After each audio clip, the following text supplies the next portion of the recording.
Good evening. Welcome back to the Mancunian Way. My name is Martin. I'm your host. My voice is going. I apologise. So I've got such a big panel because I'm going to do not a lot of talking tonight. I can hear the cheers all the way. Way. Anyway, big up to the panel. Ed, Sports Talk, Luke, Not In My Lifetime, Hung, and then someone who's got a bit of a cold down below. Good evening, Pat. How are you, my friend, and everyone? Good, Martin. It's just a passing little cold. I call it being allergic to waking up before 6 a.m., but yeah, it is what it is. By the way, I have some breaking news for everyone. Rich is officially back in Australia. But what has now happened is he's lost his voice.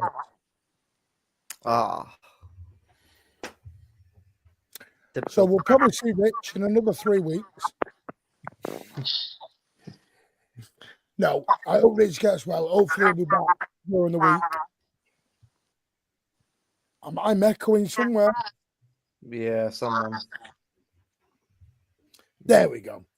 It's always sports talk. I don't know how you managed to do it, mate. Good evening to everyone in the chat. Adam DC, Foggy, the legend, Lee Gates, Sean C, Sub is in the building, Mingy Young, Kathy, Adam, Tone, loads of people already in the building. Thank you very much. Super chats in the building already. Thank you, Lee Gates, for the very generous $7.99. Great win the other night. It was more about relief getting over the line. Thought the atmosphere was class. Atmosphere was amazing, by the way. Adam Quinn, thank you very much for your €2, mate. Appreciate that. So when will Alan be getting his own show? On the 37th of July.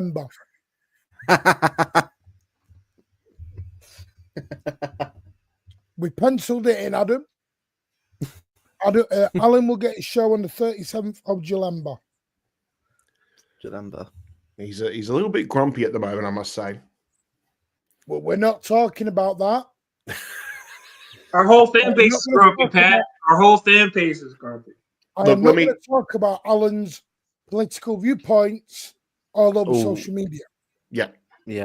You want to get an idea? You want to get an idea? Just Google Australian election result over the weekend. Just Google Australian election result. That's enough said. Good evening, Andy Fowler. So, yeah, gentlemen, I'm going to shut up.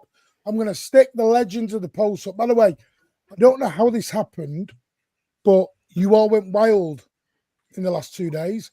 Me, Pat, Ozzy, Tone, Fee now, Rich, we've literally all been gobsmacked over the last 3 days because we started Thursday night on 5,230 subs. We woke up the next morning to 5,500. So we thought, oh, right, new shows. People are sharing this out. Brilliant. We then woke up again to over 6,000 subs. Yeah. Big up. Actually, nearly 6,100. So we've gone up nearly. For the record, we didn't wake up together, but yeah, we woke up. Yeah. We didn't wake up together. No. We're all texting each other. Have you got this right? Yeah, 800 subs in 2 days. Yeah, have you got that? Yeah. We have not bought subs.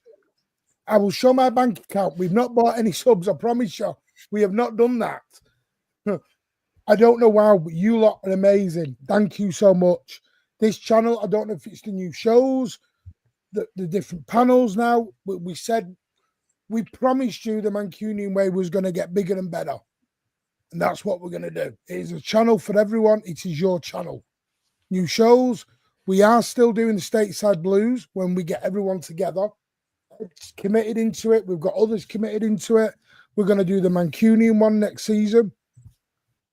There's loads of ideas. Aussie Blues Down Under, which, by the way, second week, amazing.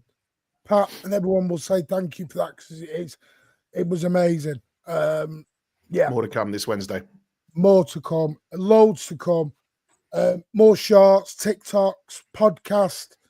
Episode 8 of the podcast is out now on Amazon Music. It's not on SoundCloud. I must confirm it's not on SoundCloud. It's on Amazon Music, Spotify, and what's the other one? Apple Podcasts. So episode 8 is down. And just to let you all know, Martin's Meltdown will now be a regular occurrence on the pod.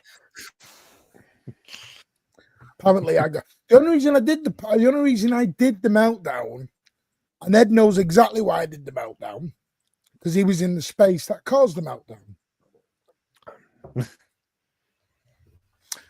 I was in a space for an hour and a half before it. Yeah, I left it a bit of a grumpy sod. A bit. No, honestly, the meltdown's bigger now than it was when we were 1-14. We're only looking like we're going to sign Gibbs-White. I'm have to go back and listen to this episode because it sounds like gold. Oh, I'm beaten in 9 games. Now some we're angry again. I just don't get this fan base. Tom Brady don't get them. To quote a song from Basement Jacks, Martin, where's your head at? I don't know. I didn't realise 3 words were going to cause so much meltdown. Morgan, Gibbs, White. Meltdown. Good evening, Nick. How are you, mate? Yes. Thank you for joining the space. Martin, I think it's City beat Wolves 1-0. I'm going to shut up. We're going to go round the panel. Pat, start with you. Off you go, mate, because my voice is dying. Well, if we're going to talk about Friday night, I think the first thing we've got to say is I think big up to the supporters who did the 6-minute protest as well. Yep. Big up. Great, it's not often you say great to see so many empty seats, but you could just tell how much it actually means to a lot of the supporters in the ground, and not only just those in the ground, but those who were involved with this protest as well.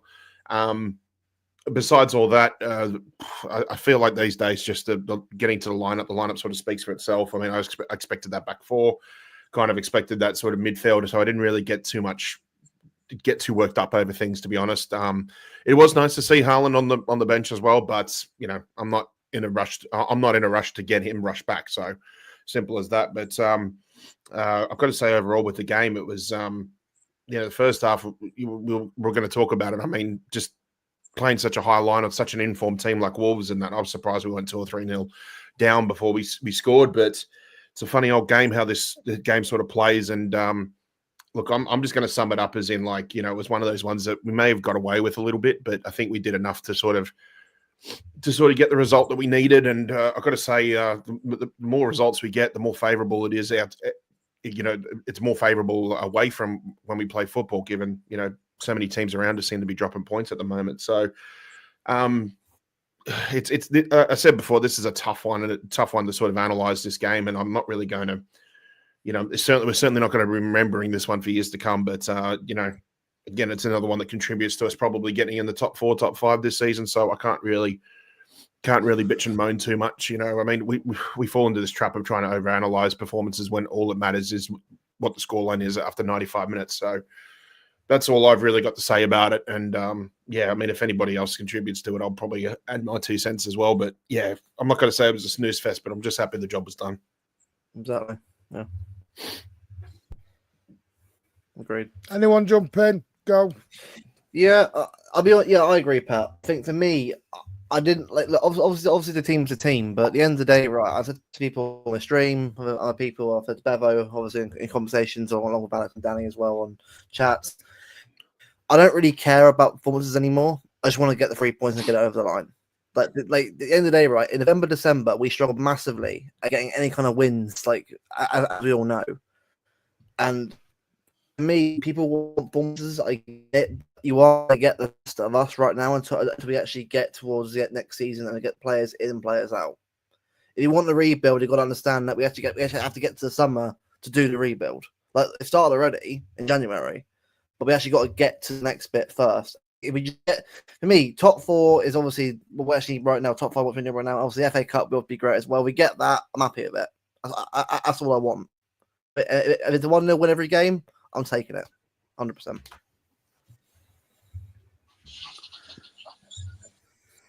Yep, I definitely echo the same sentiments.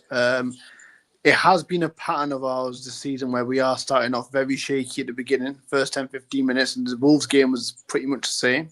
And Wolves, again, as we discussed prior as part of the Thursday night chat, when we were discussing the preview of the match and what we expected, and we kind of knew how informed they were, how difficult they are to play, some of the players that they have and the threats they had.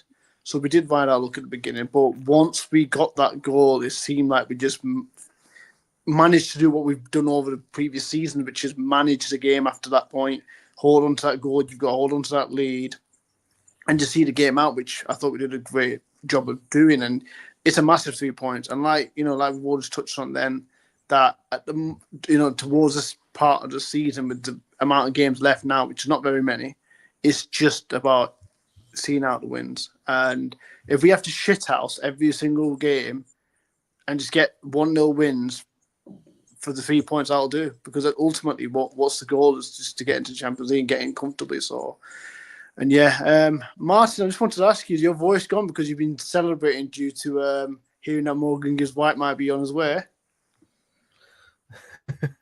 That name is banned in here. Well, we'll talk about it at the end. We need to alternate it or filter it. So maybe if you start calling him like Morgan Gibini Blanco, Okay. then it sounds more appealing to the masses. Or Lionel Just pretend he's from somewhere else, like Portuguese. If he says he's got some South American blood in him, do you think people will start loving him? Maybe Lionel Gibbs-White, if that works. I don't know.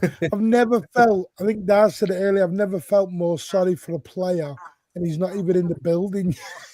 Oh, no. Like, oh my God. Well, since we're on the subject, do we just address it or not?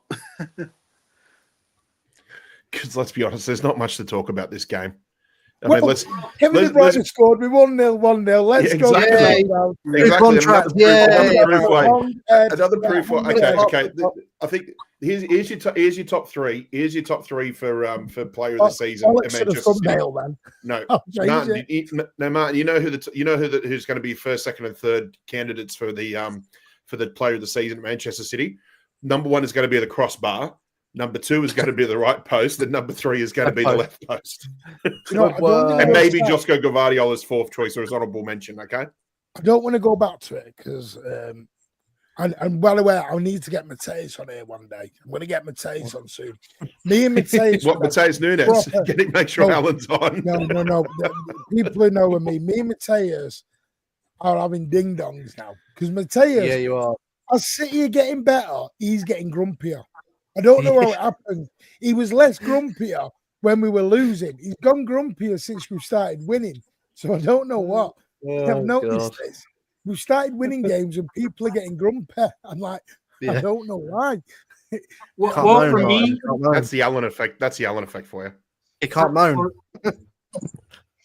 For me, for the game, I'll just say this, that, it was clear to see that our goal for the game was to score early and to just play keep away after that, to be honest. It's securing the win, and that's all we care about right now. We're not trying to be, this all performing team right now that we're going to have tons of shots on goal. There's going to be, good amount of play. It's about collecting the points, and after we secure it, making sure the other team doesn't hurt us. That's what it seemed like the initiative was on Friday. And right now, we've been complaining about managing games all season, and now we've had, last few weeks here, and it's not now we're pretty. managing games. We're crap.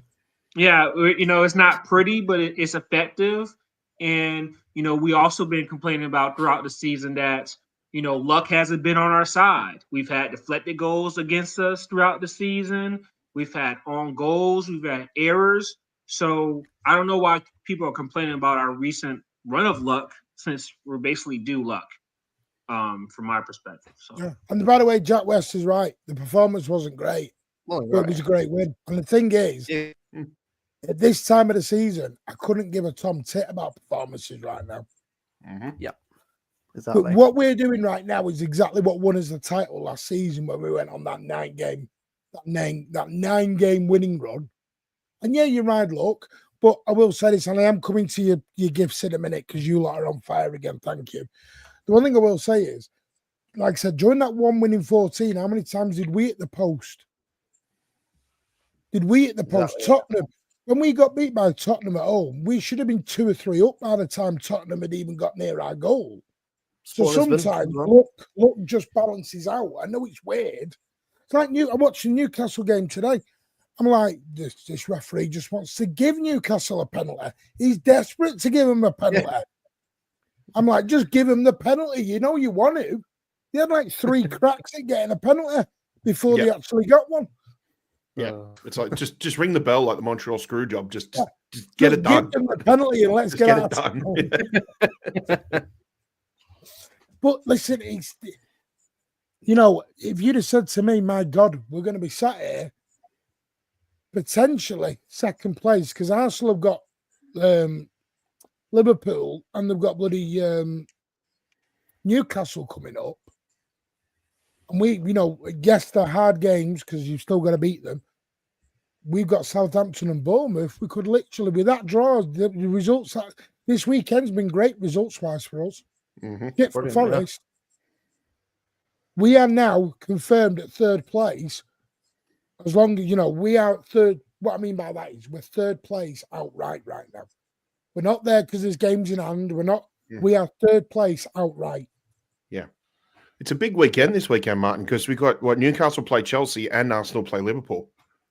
So there's every chance that we could be second by next weekend, by the end of next weekend. The only thing is, I knew Liverpool were going to down tools and go on the piss. I knew they were going to do. Oh, they've always done that. Well, they did that last time when they wrapped up the league. We smacked them 4-0 at home because that was when we saw Bernardo and his tee with the guard of honor. They're on the beach. Well, I think they're choosing their weekends to be on the beach.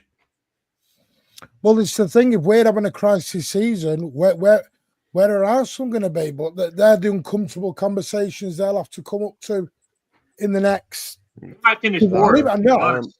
They might finish 4th. I know this is not the stream for it, but this is an uncomfortable conversation. With Arsenal's fixtures, they're not guaranteed top 5 at the minute. Martin, I've checked the world where Arsenal don't get top 5.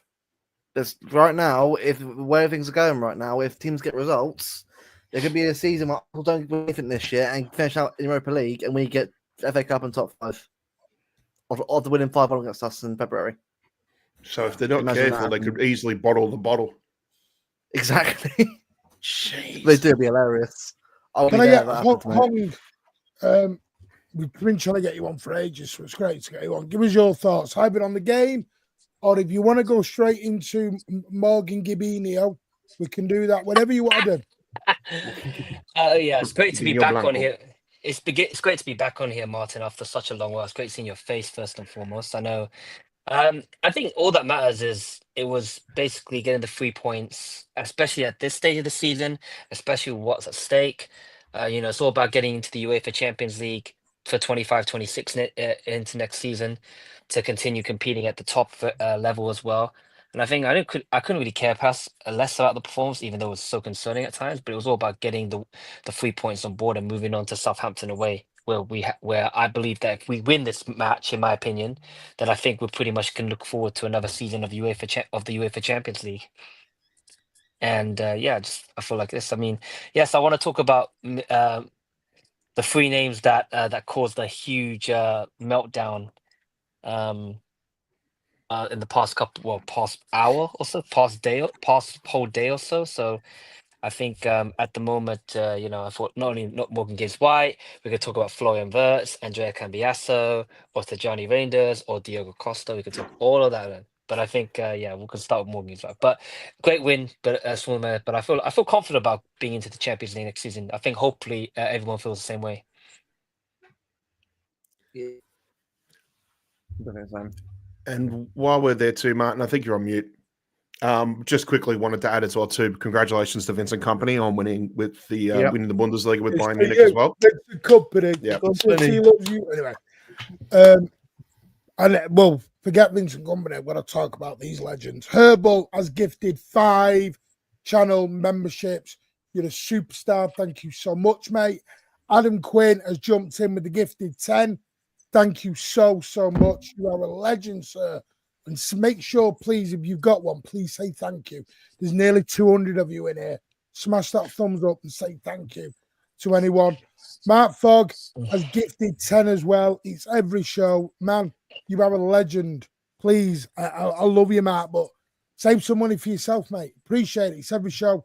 But you, sir, are a legend. And like I said, I'm going to get in contact with you because I'm going to sort out a special gift for you.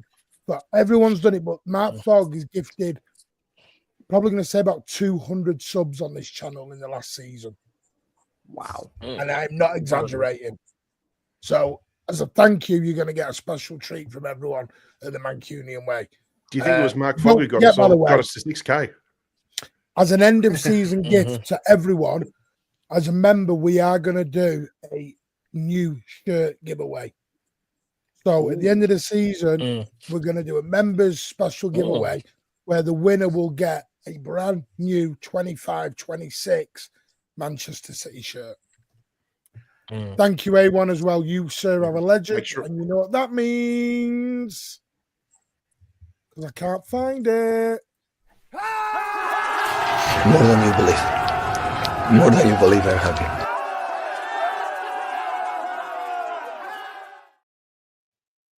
Oh, we've got a troll. Keep him in. We like the trolls. We do like the troll.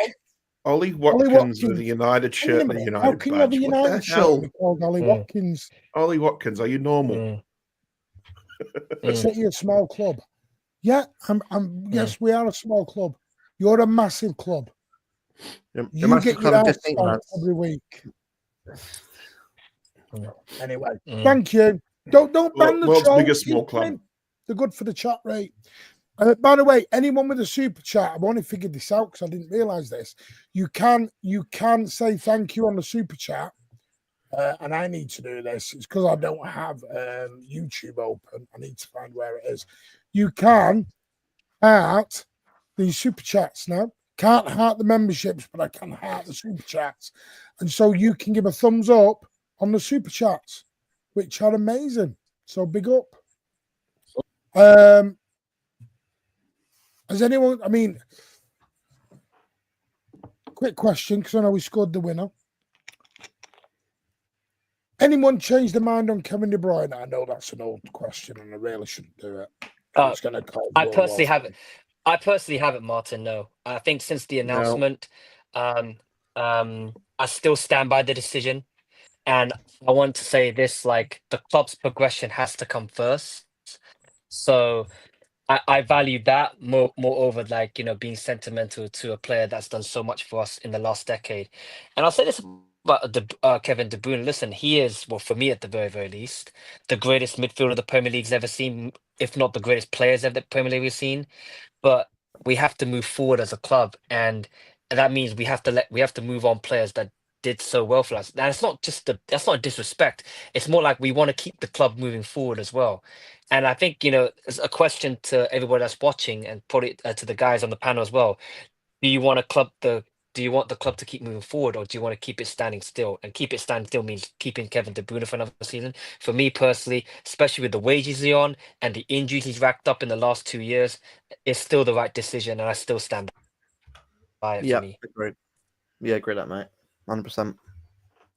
It's the right time. Can I just say, by the way, Marshall, while you're spot on, what Brent did to Dan Potts yesterday was a disgrace. It's stupid, honestly.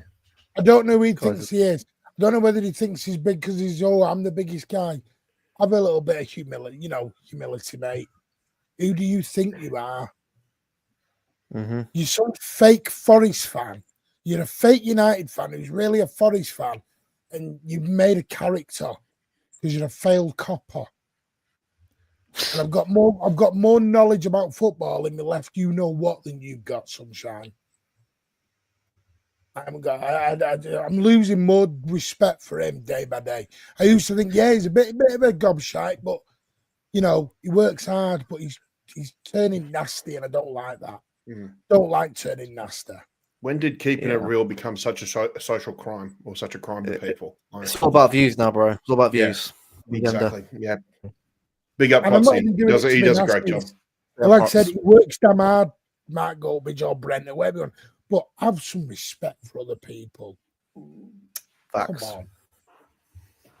There's people that got in this game because they were inspired by what you did. As much as something like it, they are. Some got in the game because they were inspired about what he did. But you've gone down in people estimation doing that. It's just nasty. And big up Potser, right behind you. You know that, mate. Guys, just remind you, all that matters now is 3 points. Spot on. Nunes, I think, passed the ball forward and about. Do you know what I will say about Nunes? I thought he got affected by the Wolves fans booing him for the first 10 minutes. Yeah, I think, I wouldn't say 10 minutes. I'd say about the first 30. Yeah, definitely bang on that one. Yeah.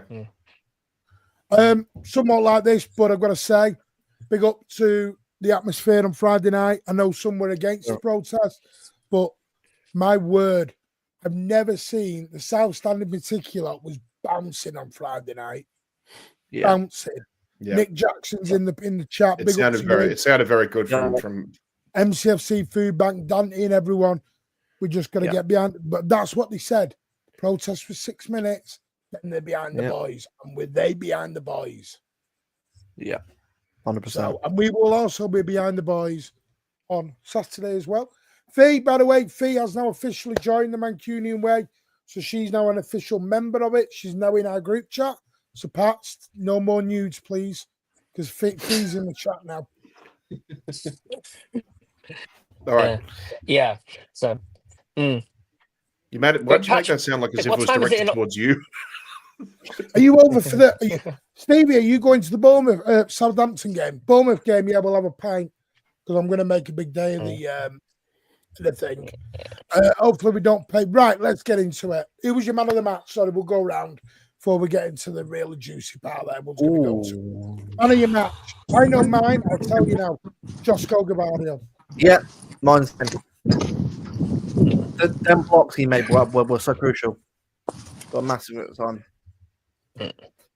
I think for me, right, Gvardiol just going centre-back has really sort of, like, obviously he was good at left-back anyway, but I think he's been able to sort of be himself again. Like him and Diaz together, it's like the combination. You've got the pace and power of Gvardiol, but you've got the strength and aggression of Diaz. It works so well together as a pairing. And obviously, you get fullbacks and stuff, but I feel like Gvardiol just come into his own.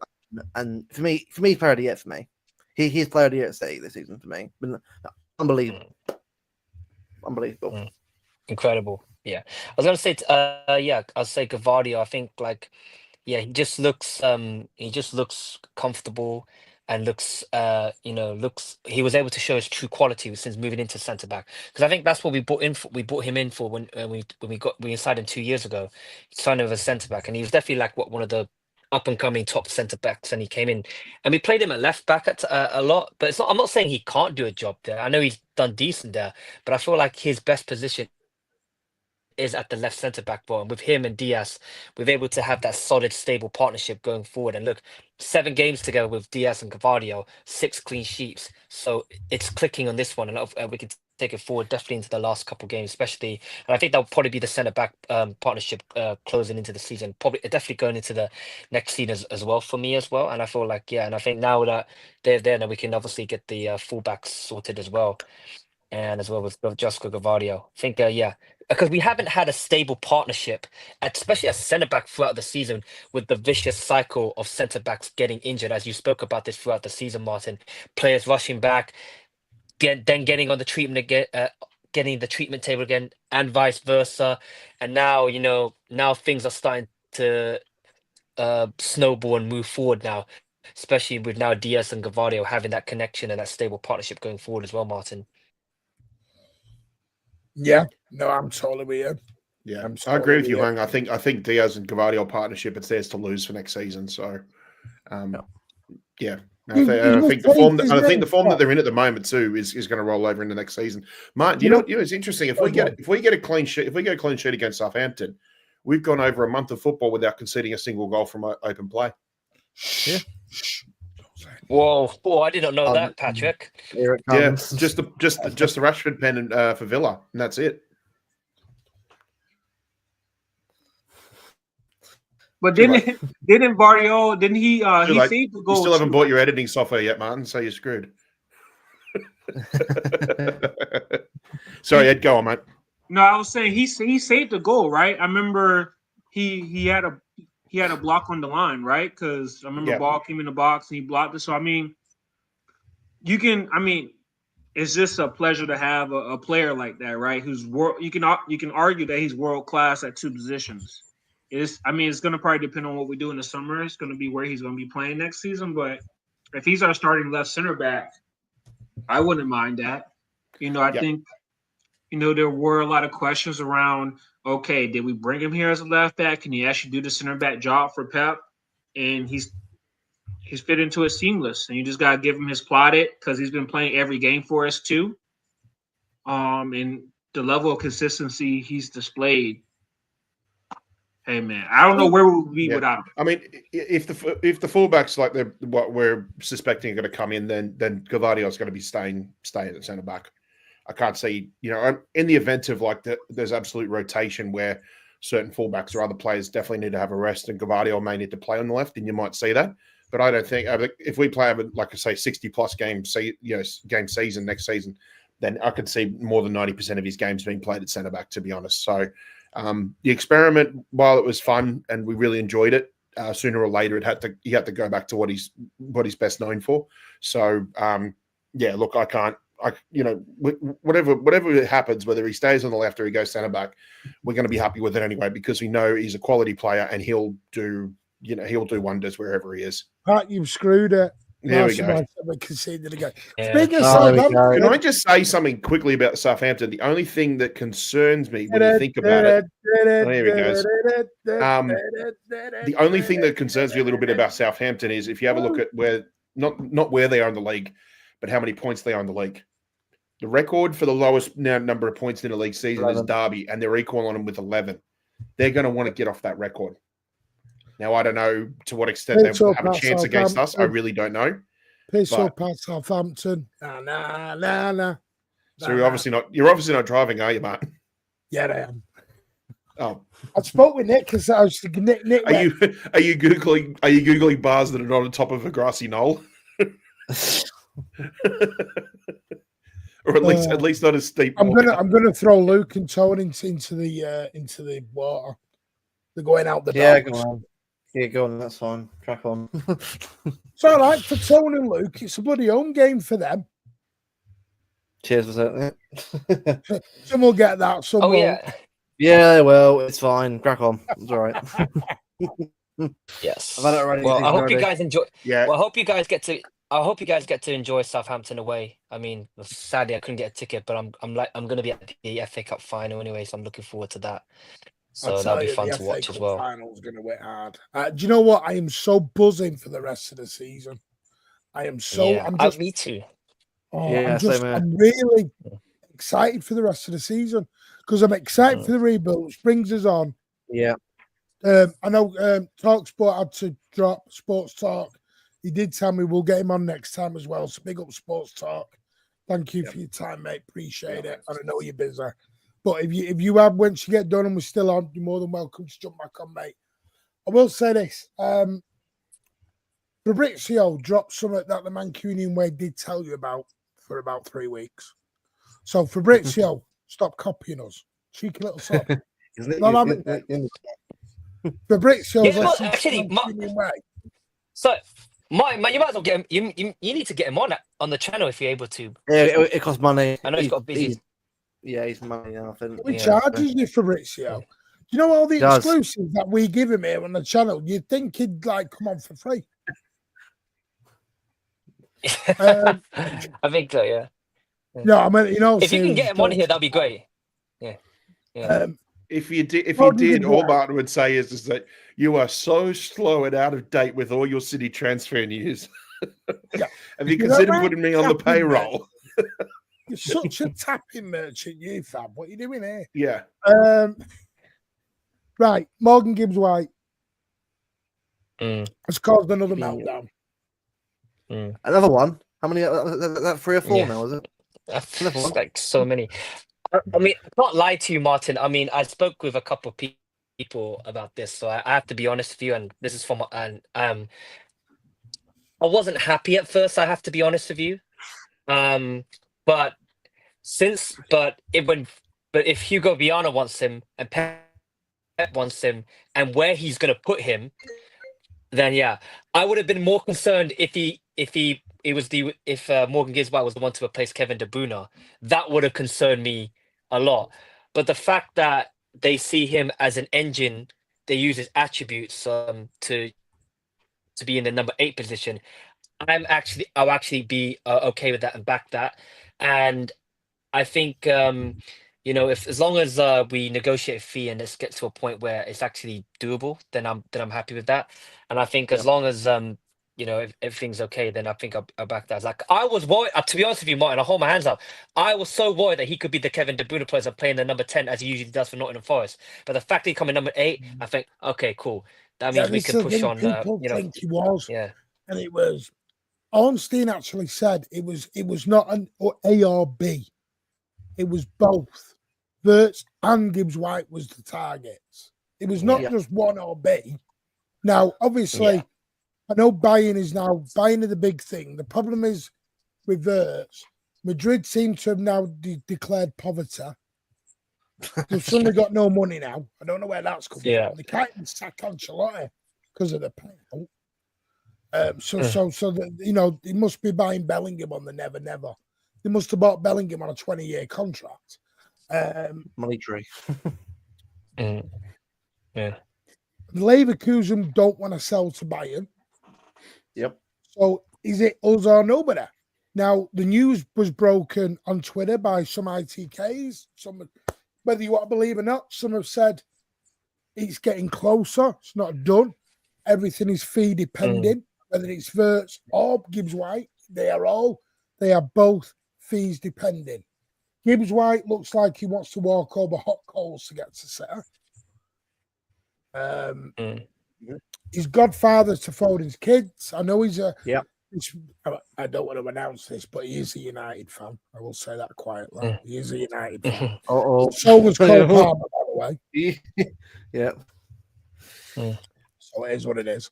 Martin, I actually think him joining City will actually do Foden a lot of good. To have someone that he's obviously close friends with as well, joining the team as well, I actually think it'll do the team good because it helps something different to what we have already. But also, it gives Foden a bit of a morale boost as well in terms of getting back to his form. So I think actually it's actually a win-win if this gets on the line. But can I ask a question? Like, why do people not like? Because I got told in a space today that they don't want him to be compared to Bernardo when he basically has all of Bernardo's attributes and stats. Exactly, because he's a legend. And those stats again, we go back to Ed what we said before. He has those stats in one of the lowest possession teams in the Premier League in Forest. Exactly. That counts to something. It really does. And he's also I like the idea of what the club's looking at. I mean, we mentioned before about the work rate that Bernardo's put in for like the last 4 or 5 seasons or so, and he's coming to his last season and the guy just needs a rest. And I think what better way than to get your replacement that we hope to come in for the next several years and learn under him, while at the same time giving Bernardo a rest and basically just. You know what I mean? Like we're not talking about like for like replacements, but if you're going to have somebody who's going to be an engine in the club, then they need to sort of learn from the guy who is already the engine in the club, because they do play like they're sort of like an X Factor style sort of player. We see Bernardo, we see his range, we see you can look at heat maps and things like that, and he's one of the most versatile players out there. Just the amount of football pitch that he covers in 90 minutes, and if Morgan Gibbs-White is going to do that, then I think he's going to learn more. Having Bernardo around him, one just for squad depth, because I think with that particular position, the squad depth then would be absolutely tremendous. But a year playing alongside Bernardo or in the same squad as Bernardo, I think is going to help him to all ends, and also to having Phil Foden there as well too. Having your best mate around is going to be fantastic as well for him too. Pat, do you want to though? Ed, stop doing what you're doing. You know what you're doing. And you're going to wind him up, and I can't tell everyone his real name. You know his real name, and because he won't come in until about 4 a.m. when everyone's calmed down, and then you'll have your little debate. Yeah. I was going to say, Yeah, I think it's all good. You know what it is, though, Yeah, I feel like in. Yeah. Oh, wait, So it's Cal. My apologies. Sorry, it's Calvin Phillips PTSD. It's because he's an English player. As we've had, Grealish, £100 million people going on about that all the time, and also Calvin Phillips as well. They're worried about, the same thing happens again. The thing is with transfers, right? They're not straightforward, and the guaranteed success. For all we know, right, Wirtz will come in City next season, get an ACL injury again, which bear in mind he's had before. When he was younger. So if he's not very ACL injury again, he's out for another year again. It can happen. It's football. You can't predict what will happen. If the club want him, they want him. One, Luke, sorry, mate. You were cutting out there, so I didn't want to sound like I was interrupting you. My apologies. Colin makes a great point. Every player we seem to sign now is a downgrade. I get that. Is it a downgrade, or are we comparing them to the players where they are now in their peak? I was about to say that. Let's go back to when we bought. You've got to do the like for like based on where they were at when we signed them, not what they became. Yeah. I know. Not like it's an easy trap to fall into. Yeah, that's what I mean. And some have fallen into the trap of, well, is Wirtz as good as KDB? Well, no. Will he be in 5 years? Well, we don't know. Is Morgan Gibbs-White as good as Bernardo right now in Gundogan in his prompt? No. Yeah. Well, could he be in 5 years? I don't. This is what we're not asking the right questions. It's comparing. Well, no, it's a bad comparison. That. You could say cars, man, because you don't know what your car's going to be like after 5,000-10,000 miles. It could be an absolute bucket of bolts. You could have a BMW that after 100,000 miles works brilliant, and you go best car I've had. Some will get a Fiesta and think that's on 200,000 miles. What a great car! They're not the same, but they both do. It's hard to compare because Morgan Gibbs-White has played in a system that is predominantly a low block. You move him into a team that doesn't play low block.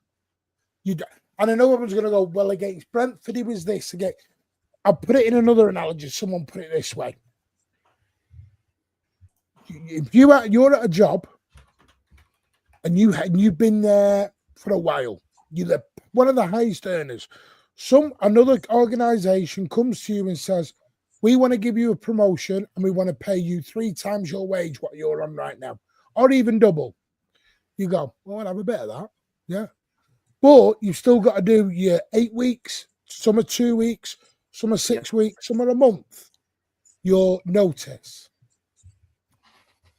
In your head, while you're doing your notice, you've got, I'm going to earn 3 times as much money in about 2 months, and I'm going to be this big job, and look where I'm going. Your head kind of leaves your old job. Still there, but in your mind has gone to your new job. Morgan Gibbs-White might be playing not as good right now because he's sat there going, I've got Manchester City coming up here. I'm going to double my wages. I'm going to be playing in the Champions League no matter what. I know it's not as professional, but still human nature. It's human nature. This is why I think it's a bit dangerous to kind of do transfers early. I know you do. But your mind does go to your new club. And I think Morgan Gibbs-White at the minute, because he's not performing now the way he was 6 months ago. Even the Forest fans say that. Forest fans are saying he's dropped off a cliff. Well, does anyone notice when he dropped off a cliff? It's when all the City rumours began. That's when the drop went. So I know I don't know. It's just a thought. It's just a thought. I don't know. I'm gonna put it again back to the comparison with Gibbs-White and Bernardo as well too. Was the other thing we look at? I think we kind of look at as well too is that when Bernardo came in, there was all this massive hype around him because we'd seen what he did to against us when he played for Monaco the previous season. But I'm just looking at his stats now because when you remember when we looked at the first season, we said first season at City, we said he took time to bed in. And I'm just looking at it now, and he only played 1,520 minutes in the Premier League for his first season, for the Centurion season. That's an average of less than a half per game, roughly 43, 44 minutes per game. Morgan Gibbs-White, I don't know if he'll have the same number of minutes, but I'm expecting him to still basically rotate between him and Bernardo in his first season while he gets familiar with the whole engine midfielder of the squad, basically. So I think the problem we have is that Gibbs-White isn't coming in with the same hype as what Bernardo did when he came from Monaco to Manchester City.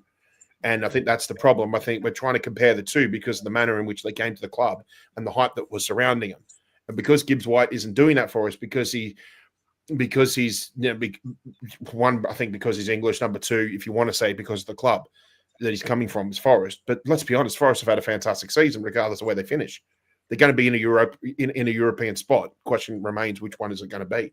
Now, I think because of what Bernardo did against us at Monaco created the hype around it. I think if Gibbs-White had come in and absolutely bossed and had like 2 or 3 assists and scored a couple of goals in both matches against us in the Premier League, then we'd probably be more hyped up about it.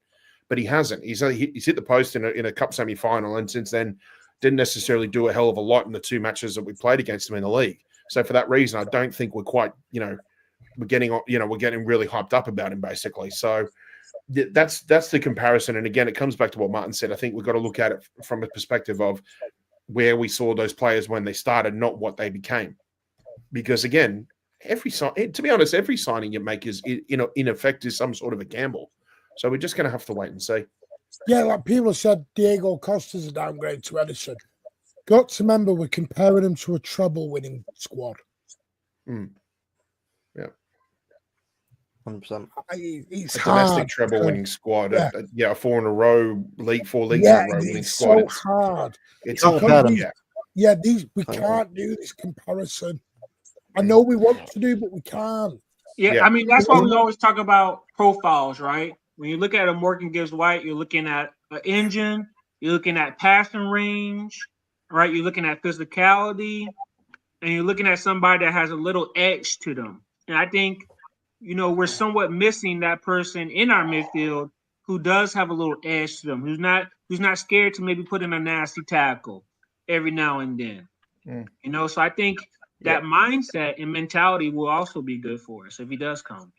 And Ed too, like people will say, well, Morgan Gibbs-White doesn't have the X factor. Yes, he may not have that X factor in a Nuno Espirito Santo Forest squad, but Pep might bring that out of him because we've seen what Pep can do to certain players. I think at the end of the day, we're just going to look at it and say, we don't have a say in the signings. We need to support them and just see where it goes. And the sooner you do that, the sooner you'll probably see results on the pitch. It's a weird one because I remember Savinio. We were all raving about Savinio last season. We were like, look what he's doing with Girona. He's in the La Liga team of the season. And it's like Doku. Doku come in and everyone's like, 50 G&A is going to be the best side. And this is the trouble at the minute. We either go up there with a player or they're just shit. They're either going to be world class or shit. But there's no middle ground anymore. I've noticed that. It's Savinio and Doku were going to be world beaters, and now people have chased. One thing I've got to say about Morgan Gibbs-White is, yes, it may be. I don't think you're going to get him for 50 million quid. Remember, Forest paid 45 with add-ons to be included. And Wolves have a 10% sell-on clause, anything above 45. He's homegrown, he's Premier League, he's got all that tax included.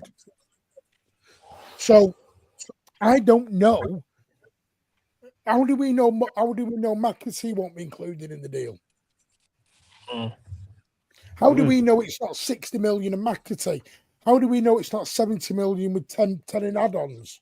Or Husky from the academy? We don't know. Yeah. We don't know.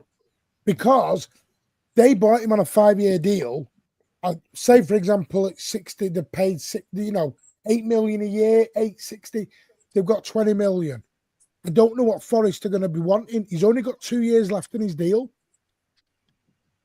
No matter what homegrown you get, they're going to be expensive. They're going to be expensive because that's the problem with homegrown. And look at it this And we way: need if they want homegrown. McAtee, then we can start doing the homegrown thing on them as well. Yeah, we got to, and we can't buy all foreign players because we're only allowed 17 foreign players. And once you took KDB out the squad, who we know he's definitely leaving, you've only got 15. You've got 15, 16 players, so you've only got 1 or 2 spots open for the foreign opening. So we've got to balance this in the correct way. It's not Wirtz or Gibbs-White. Gibbs-White wants to be used as the number 8, is what I've been told. The number 8, the engine, the guy will do all the dog work, the donkey work, everything, the non-pretty stuff. He's not here to be the star boy, names on the shirt, look at me. He's here to be the dumpster truck, in a way, get rid of all the trash. Well, that's what, for us, Martin, that's the biggest position, I think, of the team, because everyone was about being good and he's unbelievable, but the players do all the mopping up and the cleaning up. The reason why we actually won all these trophies. It's a big sign for us in the future. It will be. Yeah. I mean, yeah, like I said, of course, if he does come, it's more like, which is more likely, I definitely will I'll give him my backing and see how he does here. I mean, hope him and Rodri get along very, very well after their little scrap 2 seasons ago. So that's just what we're looking forward to. I think with Morgan Gibbs-White, I think, I mean, if you just notice that, because I've watched, because I was fortunate enough to be at the semi-final of the FA Cup to take him look up live, and I thought he did very, very well in some parts, but of course, he was unfortunate with the shots he took off and hit the post. So, let's just see how he does going forward, which is like. See, I'd agree with what Ryjack's player. By the way, go and give Ryjack a lot of love and subscribe to his channel as well. Yeah, I think Gibbs-White, he's somewhere in the middle. If you said to me, is Gibbs-White the best number 8 in the world? No. No. But the trouble is, do I think he can do a job? Can Pep get him better? I think yes. Martin, shouldn't all new signings be middle ground? They should all be.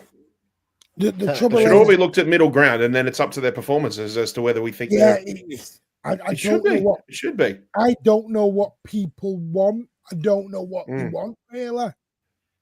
I just think there's people out there with the expectations are so low, and it's like, unless you put messy numbers up, then I might get you up a little bit. Like, they're just, it's severely harsh. It's way too harsh. If Wirtz comes, we spend 130 million quid on Wirtz and he flops. What's the excuse? Martin, exactly, because people are forgetting this. Signings aren't guaranteed successes. Wirtz could have an ACL injury next season.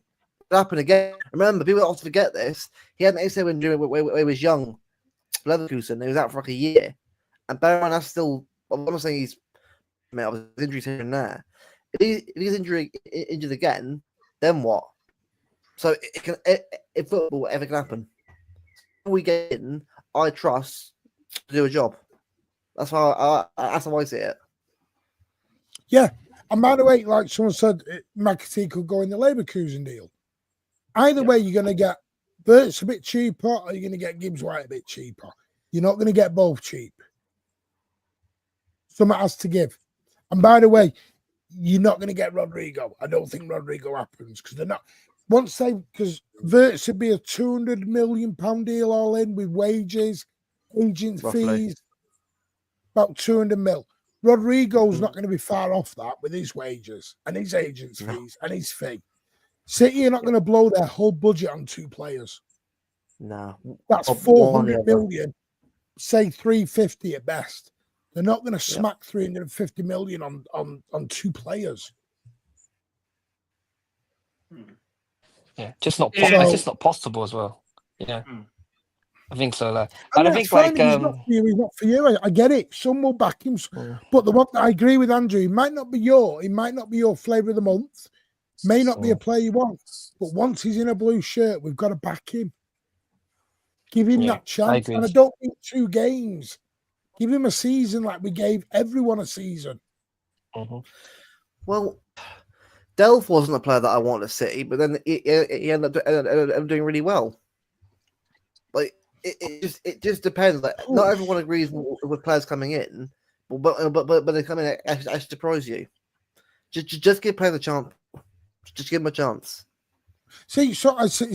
Baldy, I said this about, now I call him Charlie Kettle because I can't say the last name. So I call him Charlie Kettle. Ed'll know. Been in enough space. Do you need help with it? Yeah. Go on then. De Ketelaere. Charles De Ketelaere. Yeah. But in the Belgian way, it's basically another way of saying empty kettle. Is Charles De Ketelaere better than Gibbs-White? Yeah. Charles De Ketelaere. Yeah. I mean, it depends on what you want. They're two different profiles. He's a more advanced 8 who's going to maybe get in there with the goals and the creativity. But if you're asking him to track back and to put in the tackles and to break up play, that's not what he's used for. He's more higher up the pitch. What I'll say is about the Qatar is that Alf says he doesn't look great. Yeah, go on. Well, I don't know because I don't watch Atalanta on the regular, you see, so I don't know. Well, Alf just say ain't great. To Adibio, is it Michael or Michelle? I don't want to butcher your name, so my apologies. Let's go for Wirtz. We are doing. It's not one or the other. I think this is where people are getting upset. I think they think Morgan Gibbs-White means no Wirtz. City want both. They want both. It's like Martin. It's like So my apologies to you. I was gonna say at first I thought it was going to be the Kevin De Bruyne replacement with Morgan Gibbs-White, but now I read it a little bit further. Now they want both because now Wirtz is seen as the main creator and Gibbs-White is seen as someone to basically help out with Rodri in the middle. Basically, do like you said, bring in the dump truck and sweep and get rid of everything, and that's Gibbs-White's as well on that one. So see what Dash makes a great point, by the way. It's not how many. For 6 months, we kept telling everyone we've not spent any money in 2 years. We need to splash the cash. As me and Ed have been speaking about now for about a month on Spaces and all YouTube shows, why we suddenly become tight? Why is it we suddenly don't want to spend money? PSR. Yeah, but why? Because everyone's like, too much money, that. You wanted to splash the cash. Oh, money. If we've got the money, it's within the rules. If it's within the rules, why are we complaining? I'm not. Is everybody terrified about what Chelsea did by putting 300 million worth of midfielders over 25-year contracts? Is that what we're concerned about? Because you've got to say what they did. It did become a bit of a laughing stock, with the way that they were signing players. But are we worried that we're going to fall into that category as well? It's like stiff shit what anybody else thinks. Yeah, it's not our money. It's our club's money. And if we're going to, and if in 2 or 3 years' time we're going to be competing again for multiple trophies every single season, then we're going to be looking back on what people are going to look back on what they said and be like, why did I waste all my energy on being critical of these players when they hadn't even had a chance to prove themselves? See, I agree with Cisco here. If MGW is on in midfield, that would be worrisome. Totally agree with you. Yes, that is worrisome. But that's not the plan. Yeah, even with the Wirtz stuff, I was playing Real Madrid is a heavy PR-driven club, right? And I was looking at what the PR was putting out. And a player I was looking at closely was Güler because Güler is close ace to Wirtz. They play the same position. And after all the Ancelotti news came out, all you kept on seeing was Güler's this. Güler's close to Yamin Lamau in the league. Güler's going to take us next places. And I'm thinking, if they're bigging up Güler like this, he's not heading out when Alonso leaves. They're not sending him out on loan. They're going to want to play him. Then you kept on hearing Alonso likes him, want to get him over to Leverkusen. So I think that's why the Wirtz to Madrid has maybe swelled down because they would have to get rid of him for Wirtz to come in. And they want to keep a player they brought in, wonder kid. So I'll take Wirtz. And Ed, too, sooner or later, they're going to have to find who's going to be like their Toni Kroos replacement as well, too, because you can tell Madrid really missed him this season. And sooner or later, Modric is truly going to slow down. And they're going to eventually need to find a replacement for him as well. Whether that's in-house or whether that's going into the market, they're in a bit of, I wouldn't say a sticky situation, but I think they're just going to have to look as to who's going to be, taking over the reins of what was one of the most dominant midfielders we've seen in European football for so long, and whether those players are going to be good enough, whether they sign them, whether they look in-house. It's going to be interesting times ahead for them, and be curious to see just how they go about it. Got news on that, Andrew. I have got news on that I will share now. Just to let you all know, I have got some news. I was going to do it. There is a real possibility, by the way, I'm reading exactly what I've been sent. There is a real possibility that one of John Stones or Nathan Aké will leave this summer. Right. Callum Doyle is now finished, obviously, because of Norwich, where he was at. Was it Norwich? Yeah, it was. Norwich. He'll be off on holiday before he joins up with the squad ahead of America. Pep and Hugo Viana are not ruling out any possibility of him staying at the club next season. That will be determined. The big news is, as Andrew's just put, Manchester City today have open talks with Gabriel Sarra's team. Right. Okay. So we need to start doing some research. I've got to be honest, when this came out, I was a bit left field. Yeah, but I knew there was something there because I saw like fee prices coming out, and once you start seeing prices come out for a player, that can tell you there's a lot of talks behind the scenes about between clubs and what they want from. I think it was 40 million euros. By the way, that Master Tuna or whatever his name is, that River Plate, is it River Plate where he's at? They won't stay another year. River Plate, yeah. Everyone. No, I was going back to what Andrew said, his previous comment saying Viana would spend the money. I've never said yes, he'd spend the money. I said, yeah, if he has the opportunity to spend it, yeah, he'll take it. But given his history with Portuguese league and looking for the next young talents, whether it's in Europe or in South America, I think we're going to see a lot more savvy scouting from him as well. We want to splash the cash on real quality, not this BS. What do you mean by real quality? And Sarra is a very versatile player. He's played at the 6, the 8, the 10. And if we're bringing him in, that means are we talking about letting go another midfielder? Well, that's what we don't know. This is the problem. We don't know. Do we have? I want ID. Who do you mean by quality? Give me some names, and then think about your 17 foreign and your 8 homegrown. Yeah, you've got to think of the squad size. ID rules count say by quality. Yeah, because don't forget, the bigger quality you buy, the bigger wages, the bigger agents' fees go on top. Exactly. Yeah, and your wages and your agents' fees all contribute to your PSR now. It's not just transfer fees. People think transfer fees are the only thing that go into your PSR. It's contract and agents' fees. Yeah, because I think, like, if I'm correct, if Wirtz come, I think because more likely Wirtz will come in, he's likely to get paid a bit similar, a little bit less than what Kevin De Bruyne is on, between $250,000 to £300,000 a week on a 6-year contract as well. So, and I think with that in place, and plus the agent fees, and of course, like, I think to the viewers out there, like, like Martin said, I said it on X as well. Leverkusen will not sell to a direct rival. They're not going to entertain selling him to Bayern Munich. Why would they? Because they would rather much sell him to a club outside of Germany rather than to selling him to a direct rival. Because if that was the case, then they might as well not compete for the Bundesliga for the next 10 years. If that was the case. And like, now, Juan, do you know why I think they do that, mate? Do you know why I think they do that? I think because they've seen how often Dortmund's been forced to sell their best players to Bayern, and they've gone on and won stuff. Yeah, they don't want to follow that same pattern of what Dortmund have done for so many years.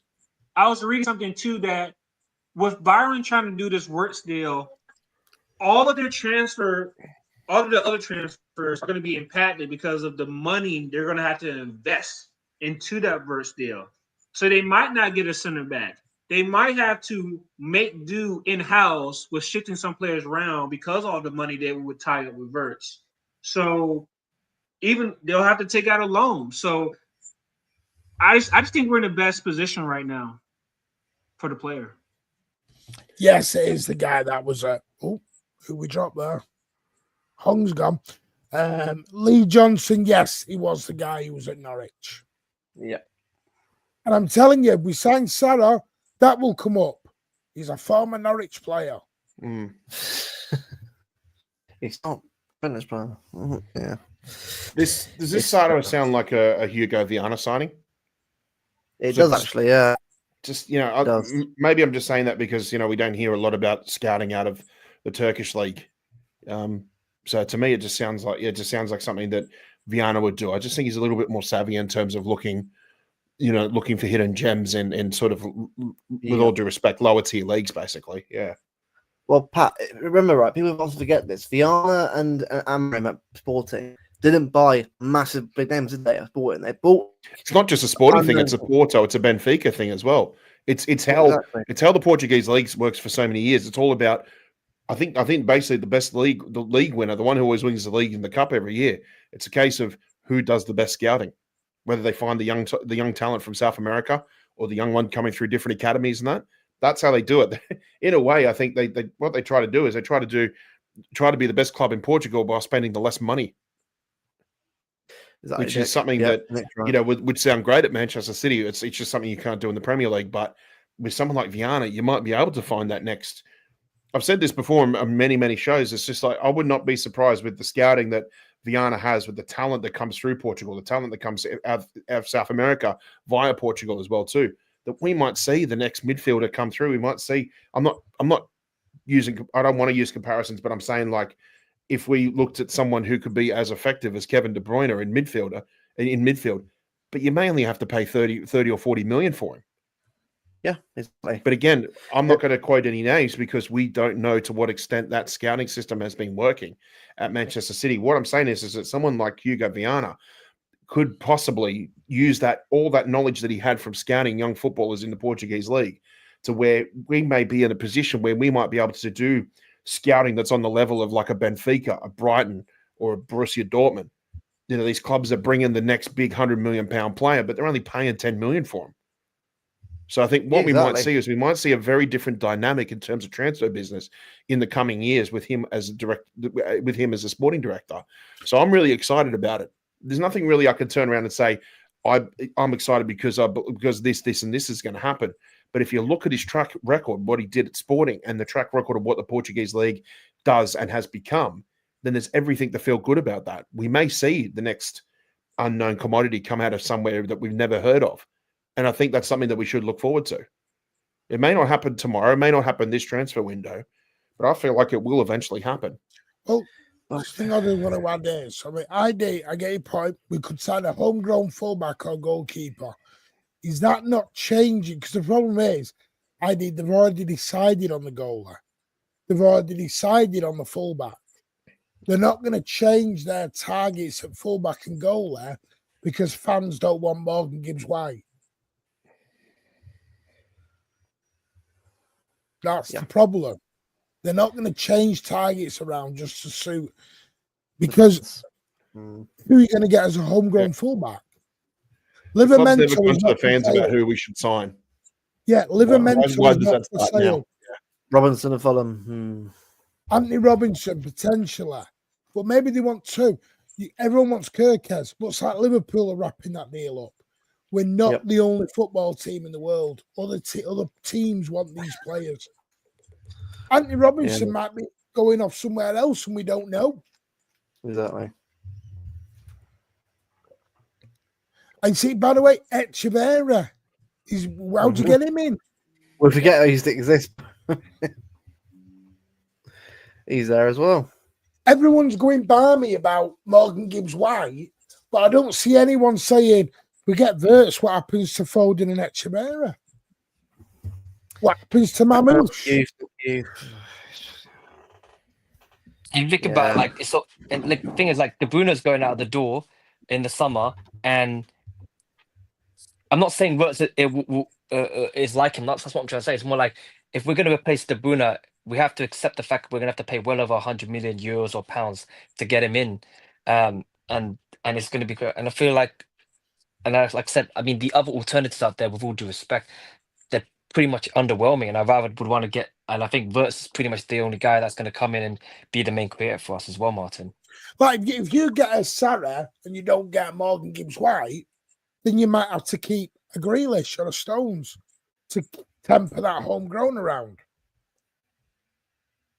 So this is, I mean, you got to think everything. It's like when you pick your 11, there's always a knock-on effect down the road. So if you pick that player at fullback, it could have an effect into the centre-back pairing. It can have an effect to the player in the midfield. Because not every player, I had this debate earlier on your channel, didn't I, Luke, about Kushinov. Kushinov can't bring the ball out the same way Diaz does. Nope. This is the problem. Everything has a knock-on effect. He will get Martin, let me read you some stats. Let me read you some stats about Sarr, okay? He had 12 big chances created, 62 key passes, 27 successful dribbles, 157 balls recovered. Right. Is that not what we're looking for in our midfield? Yeah. That ticks all the boxes we need. Because we do. One of the things that we have all complained about at some point this season is the lack of ball winners. Guys that actually get the ball on and actually make something happen once they've got it, like on the transition, on the break, which clearly sounds like it's something he can do. And end product, which again kind of leads me on to the Morgan Gibbs-White thing, which the last time I was on the channel on Thursday, I was one of those where I was like, I'm 50-50 on Gibbs-White. But again, when you assess the position he may be brought in for, and you look at what he does bring, it kind of is sort of what we need and what we are looking for in essence, because we're going to be losing a lot of energy. In fact, we already have lost some energy this season with Bernardo Silva because he hasn't really been that same player, has he? And Gibbs-White kind of does come in and replace that to an extent, and we can't ignore the homegrown thing. It's a real thing, and we have to accept that. And I'm sure Viana's the one that's actually suggested Gibbs-White, which again, if we're going to go down the route of in Viana we trust, then you got to trust him entirely. I like that. We have Toxin. No, yeah, when he turns 21, yeah. When he turns 21, but it's not that idea. You can only have 17 foreign players. What do you guys make of John Stones? Because I know there's been a lot of concerns about his availability. You know, if the deal was out there, would the club sell him due to him coming up for 10 years at the club? Yeah. I don't think anyone questions his ability, to be fair. I don't think the issue with John Stones is the ability. It's the unreliability. Yeah, simple. It's the unreliability. And you can't keep going on season after season having somebody there that plays literally 25% of the season, because that's unfair on the rest of the players. Yeah. If you think about it, like since John Stones walked through the door in 2016, 2017, I looked his numbers throughout the time he's been at a City. He's only played 40 plus game season once, and that's in his debut season in the 16-17 season. The rest of the seasons, it's either been in the bracket from 25 to 35 games a season. But that's very, very concerning. And I think like what pretty much put the nail on the head is like when he went off in the 8th minute against Real Madrid in the second leg. And I just knew from there, and I thought like, I think it's time now, because like the thing is, as much as I love John Stones, I mean, I do not doubt his footballing ability, because I think he's probably still, for me, like he's definitely one of the best at bringing the ball out from the back. But his body cannot play a full season anymore, Sadie, and that's the truth.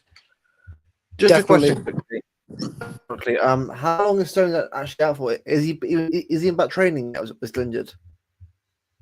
Oh, Stones. Yeah. I don't think he's back training yet. No. About Ake? Is he back yet as well?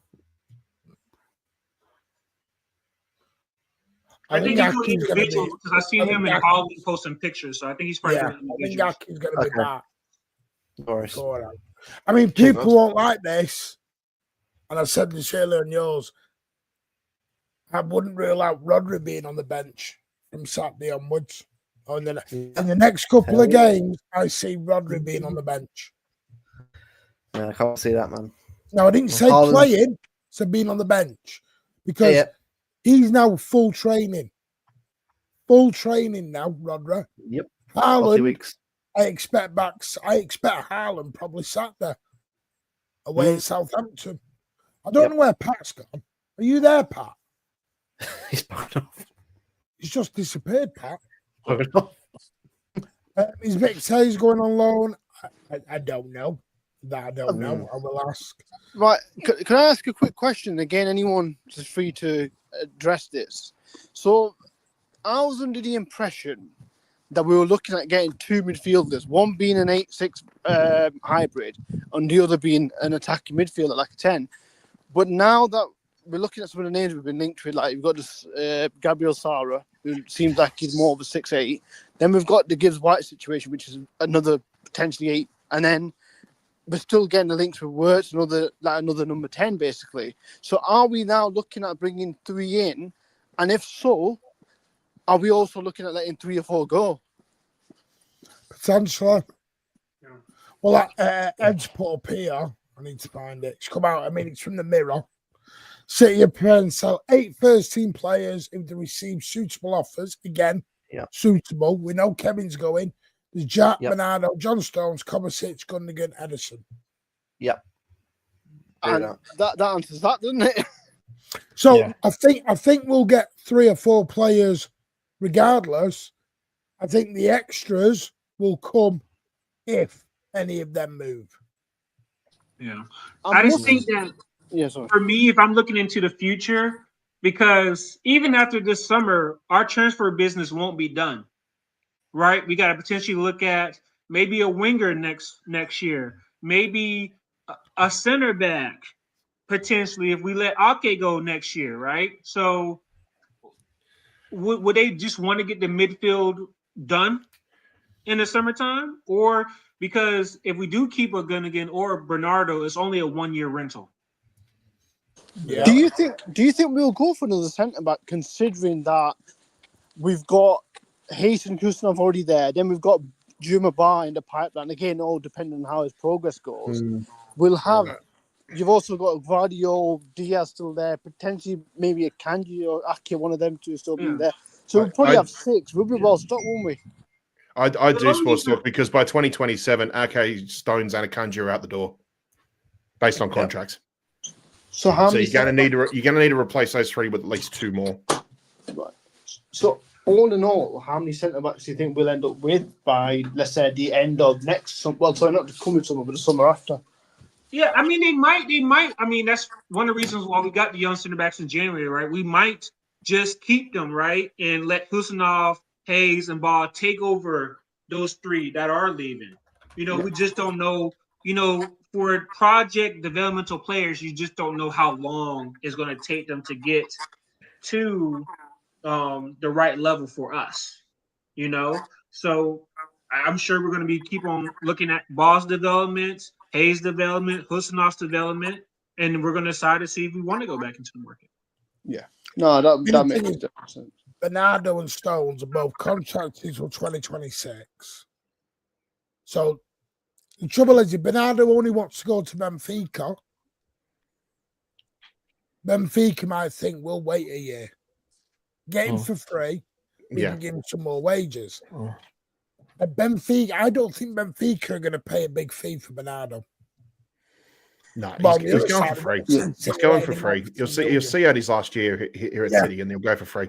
Also, too, their wage bill at Benfica has been quite low since Di Maria left. Well, actually, no, Di Maria's still there, but I believe it was the end of last season. He was the highest earner at about €180,000 a week. He did sign another contract with him. Now he's on, I think, just on about €100,000. Now, if he goes out the door this season, or even at the end of next season, then that's going to free up their marquee sort of wage bill basically too. So they won't offer the same money as he is at City, but they will be able to offer him like a juicy sort of contract just to see out, you know, if he wants to finish his professional career at Benfica basically. So it's lining up perfectly for him to go back home basically. See, the thing is, by the way, fees are different. We may, like I said, Morgan Gibbs-White today, if Forest say 100 million, City won't pay it. If Forest say 90 million, they won't pay it. They'll walk away. And then they'll go and look at other areas. On the other side, If Wirtz says, I'm off to Bayern, then they've got to have another. I mean, we don't, it's all right agreeing personal terms and saying, I'm okay, I'll come. But until that fee is done, we don't know. Morgan Gibbs-White can be sitting there going, I want to come to City. But he can't, he's still got 2 years left. He can't make Forest accept the fee we may say. That's the thing we don't know. And it's like that with every player. At the moment, Diego Costa, City want, personal terms aren't an issue. But again, we don't want to pay the release clause. So where do you go to then? And this is the thing is we can't dictate what a team sells to us. The same way we're saying, well, we're not going to let Bernardo out for 5 or 10 mil. But we know City want 30 mil. Like Edison, we wanted 50 million for Edison last summer. And you had, what were the two clubs? Al Hilal. Yeah. Al Ittihad. Yeah. Both of them said, Nassau. no, we're not paying 50. So Pep went, you ain't moving. So it works both ways. Yeah. Yeah. We're not when it comes to outgoing players, we're not afraid to tell other clubs what we value the player at. In the same way that we have a certain value on players coming in. I'd love Matt Gay. I'd love him. It would be a good addition. With Matt Gay, Cisco, I think you're going to have about 5 clubs going after him. Yep. Newcastle, Liverpool, probably Chelsea, us. And that's the thing that will put City off. City don't do bidding wars. And Mark Gay, he's going from playing every week for Palace, and then he's got to compete against Diaz, Gvardiol, Stones, Ake Akanji. If any of them stay, I think it's going to be tougher to get him into City for that reason. And also, Palace do drive a hard bargain, as they've clearly shown in the summer, and they showed again in January, that they will resist some big offers. So if they've done that, they are very confident that they know they'll get the same amount of money this summer for him. Which, if you've got clubs like Chelsea bidding for him, we're ready to pay stupid money anyway. Not hard, is it? Well, like Lizzie says here, would Benfica pay 15? That's not the question, Lizzie. Would City sell at 15? The only way I see Bernardo going back to Benfica if it's like in a swap, some sort of swap for that goalkeeper. That's the only way I can see him going. The only way. Yeah, or as far as I know, the 50 million euro release clause is still in effect. Now, the problem we have is, I think if Benfica were to do business with us, we would need another player to come from Benfica to City. And as far as we know, there's nobody at Benfica that City are interested in. That way, they might be able to work on a deal where they might be able to reduce, say, the release clause or negotiate a certain fee for Bernardo Silva, but then remove that from the transfer price of a player coming in. Benfica won't want to fork out the money. They'd be willing to drop the price on somebody, but they're not a heavy spending club. That's why. You know, I think they're the top in terms of net spend. They're in the top of Europe for like 5 years. Right. What is the release clause again? So is it around 50 mil? 50 million euro. Euro, right? Yeah.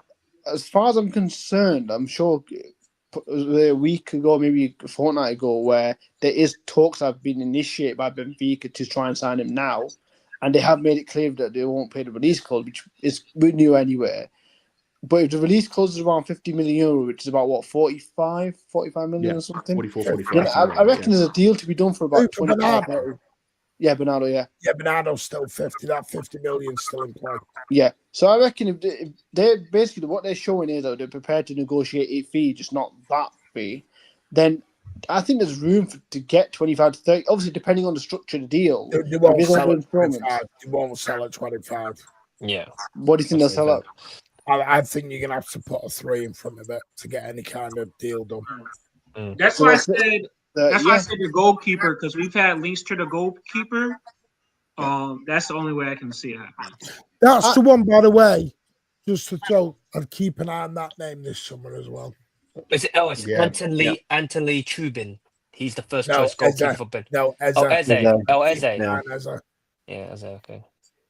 Not saying Eze's been in good form lately too. Because that name has been on City's list for a little while as well. A lot of these players we've been linked with Homegrown. newbies. There's your quota. Yeah. Got to remember, if Morgan Gibbs-White doesn't happen and they go and get a Reinders or they go and get a Sarah, they'll need to get homegrown, so it might be Ezzy then for Grealish. This is transfers work like dominoes. If one domino falls the correct way, they can get another deal done. If Wirtz says no and we can't agree a fee for Gibbs-White, you've then got to go a different direction. Like Bellingham and Rice, they ended up going other areas. Some weren't happy with them, but they ended up going other areas. So they've got to have, because someone made a great point. I didn't realize this. Our window opens in 3 weeks. Yep. June 1st. And that's why I think we can get going. Yeah, that means we can start getting players in now, especially because I like to think, for me, we're definitely going to see the new guys for the Club World Cup. That's going to be happening next month as well, and we're looking forward to seeing that. I like to think it's this is just me guessing, by the way. I'm not saying it's going to be confirmed. More like I like to think Gibbs-White will be through the door first, following by Wirtz and possibly Diogo Costa through the door by the Club World Cup. Because obviously we have the advantage of opening up windows because we're competing in the Club World, and also Chelsea as well because they're competing as well. Tell you what, Hoyson, but it looks like he might be going somewhere else. I know Real Madrid want him. Real Madrid want him. Bayern want him. There's no links on Hoyson. When have City ever been linked with him? Tom, by the way, we are going to end in 5 minutes, so let me know and I'll get you on during the week. So my apologies. I think this Wirtz one, if it does happen, won't happen for the Club World Cup. This is one that's going to go to the. I reckon this goes towards the back end of the summer. But as long as we get a couple of bodies in before the Club World Cup, I reckon I'll be all right with that. If we get Cambiasso and Gibbs-White, no, you won't get. The Club World Cup. You might get the Cambiasso announcement. You won't get him in because I think don't Juventus want him to play for them? Yep. Okay. Once Juventus have finished competing in the Club World Cup, whatever stage they get to, I think within a week or two, I think we'll see Cambiasso. I think someone's asked how old Ezzy's 26. Yeah, that's why I think Wirtz can. I can actually see if Madrid is in Bayern are off the table for him, I can see us getting him in because that's another player for who he's taking over. You're going to want to get him in as soon as you can. We'll want that, but the issue is I could just see him wanting to take a bit more time, or even Leverkusen for the fee they'll be looking for. I just see it being, especially with big money transfers, they usually take a lot longer. So I could see that one going into July or whatever else. I like to think it's because now Leverkusen's season's finished because obviously now that Bayern confirmed as champions, now that Wirtz can clear his head a bit and he would make a decision about what to do going forward now. Because I do think for me, now that they cannot compete for anything because they've got 2 games left, which mean absolutely nothing to them, now Wirtz can actually decide what's next. I like to think, the transfer will definitely happen. I think Leverkusen think, okay, season's over for us, can't compete for anything, nothing there for us, 2 games mean nothing. We can actually start moving forward and start doing business as well, especially with McAtee potentially going out of the door as well, and maybe Ortega Moreno as well. So I think that could potentially happen as well, because I think I'm going to say look, Real Madrid is probably not going to happen because they're going to extend Vinicius's contract. They're going to get Trent Alexander-Arnold in through the door, and I think they're working on extending contracts for not only just him but other players as well. So I think that's pretty much what they're focused on this summer, in my opinion. Yep. And I think Trent will have a signing on bonus. Yeah, exactly as well. And I think with Leverkusen being adamant to not selling Wirtz to Bayern, that's why I think we got the upper hand. In fact, Wirtz wants to go to City. Of course, his father said he wants to go to Bayern, but I feel like Wirtz, I think he's old enough to make his own decision because he's 22 right now, and I feel like he knows what's best for himself, what's best for his kid more than his father does. Yeah. 2 quick questions, guys, before we wrap up as well. How confident are we that Wirtz definitely leaves Leverkusen this summer and doesn't extend? And secondly, if we're bringing Cambiasso in, who's predominantly left back, who's our number 1 right back target? Or is Cambiasso the right back and we're going to get a left back? I don't know if he's right or left back. I know there's interest in Miguel. He can do both. He can do He both. does. He can play. He can play both. He can play both fullbacks, both wing backs, both. He can even play in like a number 6 role too. He's kind of. He's a little bit. He's got a little bit of Danilo about him. Remember Danilo when he played for 2 seasons with us? He could cover left back. He could cover left back when you needed rotation. He could cover left back when you needed to rest Kyle Walker. In a real pinch, he could even play. He could even play in a 6. And Cambiasso kind of fills that role. I think he's a little bit more expansive because he can play all the way up even into attack, like on left wing, right wing. So he's a little bit more expansive than what Danilo was, but he sort of fits the same sort of mold. See, this is the thing. I will say this. I don't think we can wait for Wirtz. I think they need to know. They need an answer on Wirtz ASAP. So they can move. What I don't want is Jude Bellingham version 2, where we sit the whole end and we go, right, he's not coming, and we're stuck. Yeah. The trouble was with Declan Rice, as much as, yes, we probably could have done the deal if we'd have pushed a bit more in terms of, yes, you're going to be all right, Declan. But Arsenal was so far down the line with it, we were sort of like just gate crashing it and see whether we could do anything. Because all our focus had gone to Jude Bellingham. So, and by the way, yes, I do think Wirtz will solve it, yeah. I think he'll be different to KDB. I don't think he's going to be that going, eye of the needle sort of guy. That's the trouble. He's more positional. Again, we're back. He's about getting himself in the right position to make a pass. Yeah, compare Wirtz to KDB. Haaland scores as more goals than Aguero. You couldn't get 2 different strikers. But they both scored goals. You couldn't get 2 different strikers than Aguero and Haaland. And they were both, I mean, Wirtz at a different stage of his career as to where De Bruyne now is. So we can't expect him to come in and just be De Bruyne, like peak De Bruyne right from the get-go. That won't happen. Like, we have to allow that time. But sorry, just going back to my other question earlier. So if we're saying that Cambiasso can cover both, then what is the second foot? Because it looks like we are going to go for 2 fullbacks. What is the second fullback we're going to go for, right back or left back? Don't know. We don't know. I think it's going to be rotational between wing backs and inverting. So I think the competition will be between Cambiasso, Rico Lewis, and Nico O'Reilly.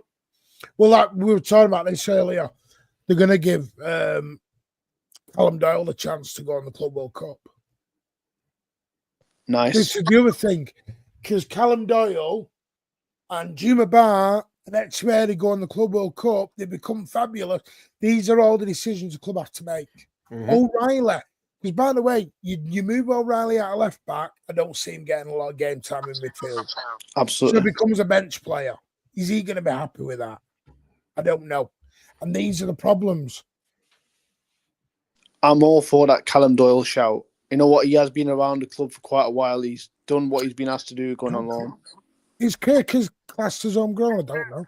No. He's Hungarian. I don't know if he came up through academies or anything. No. He signed in. He got signed for Bournemouth from, I don't know what club he's on, but he definitely got signed. He's classed as a foreign player. So yeah. You're not getting Gutierrez until January because we've got to wait that 2 years for Girona to. He's a left back too. He's a left back. Yeah. Anyway, final point, gentlemen, before we wrap up. Just want to say, with regards to Wirtz, 2 things. One would be that, look, it's up in the air whether it happens or not, and whoever we end up with, let's just trust the club. Because ultimately they'll get it right. But the other thing is this: Bayern, as they showed with the Sane saga, they will pay every German media company available to try and push the narrative out that, yes, we've got him wrapped up, personal terms are agreed, and they'll play that game. And I won't take anything of that note seriously until it's confirmed by a source here that it's done. So up until that point, have you got every possibility of getting a deal done? I think Bayern's big selling point. I think Bayern's big attraction point is they sort of look at German players and say, well, if you don't come to us, we can't guarantee that you'll get in the national team. The media bullies. Because they have that pulling power where they can persuade a player, if you don't come to us and you stay abroad, you won't get looked in as much. Unless you're at a level of like say Kevin De Bruyne, you will not get looked at for the national team. But Pat, what if the German coach is next in line? Yes, but let's cross that bridge when we come to it. Bayern are just media bullies. Simple as that. Yeah. Yeah. But of course, at the same time, I keep saying like Leverkusen, they are very adamant. They don't want to sell him to Bayern in any way, shape, or form. So I think that's why we got the upper hand. And Wirtz does want us. So that gives us the upper hand going forward. So I'm pretty confident in my part that we're going to get it over the line. Well, all I'll say is right on the transfer thing. Right, let's focus on the season first. Let's get we got a game next week against Southampton to go towards top 5, and we got the cup final and the last 2 games. 4 more games of Kevin De Bruyne left. Let's just try and enjoy the rest of the season first, and then after the season's done, then go full on transfers. That's what I want to say on that. And obviously, it's important to discuss transfers, but we have 4 games left, four finals to go. Let's get it done. And after that, all Wirtz. Talk after that. Yeah. That's fine, anyway. Spot on. Want to say thank you to everyone. Obviously, Ed, who you're going to get on the Stateside Blues on the panel.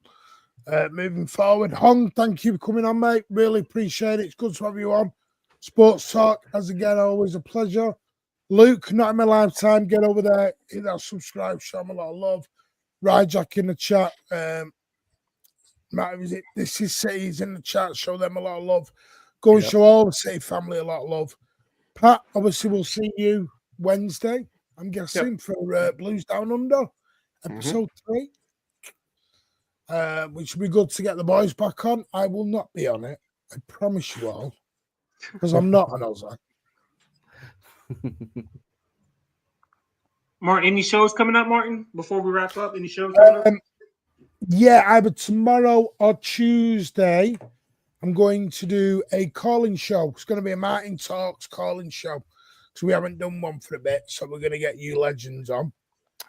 So we'll do it'll either be tomorrow or Tuesday. Wednesday, Aussie Down Under, Blues Down Under. Thursday night chat. Friday, I won't be doing anything because I'm going to be resting because I'm going down to Southampton on the Saturday. There will be some shorts coming out. Sunday, we'll do post-match. And then we'll start counting down for Wembley. I'll be there at Wembley. For that, like I said, massive thank you to everyone. Let me just check. Is Pat still going? Is True City fan still going? I don't know. I think he is. Yes, he is. Is he still going? Before we go, hit the likes before we go. Subscribe if you're new. We're trying to expand, trying to get all out there. It's been great reviews on the shows. The podcast has been hitting off. Pat's new show has been hitting it off. We appreciate all the support.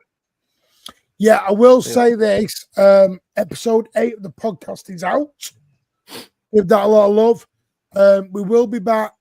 There is going to be a space. I did say that, but we are going to do one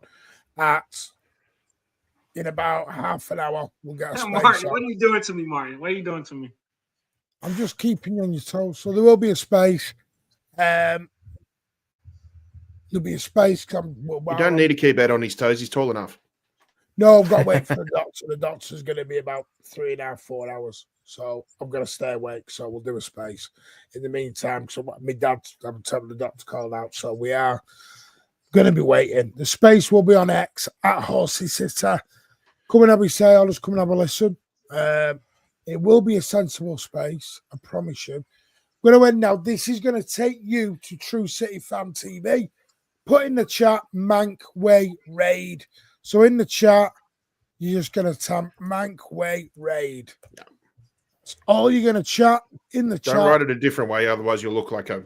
Yeah, don't send it the other way. And we'll see you all very, very soon. Take care. And as always, up the Blues. Take care. Cheers.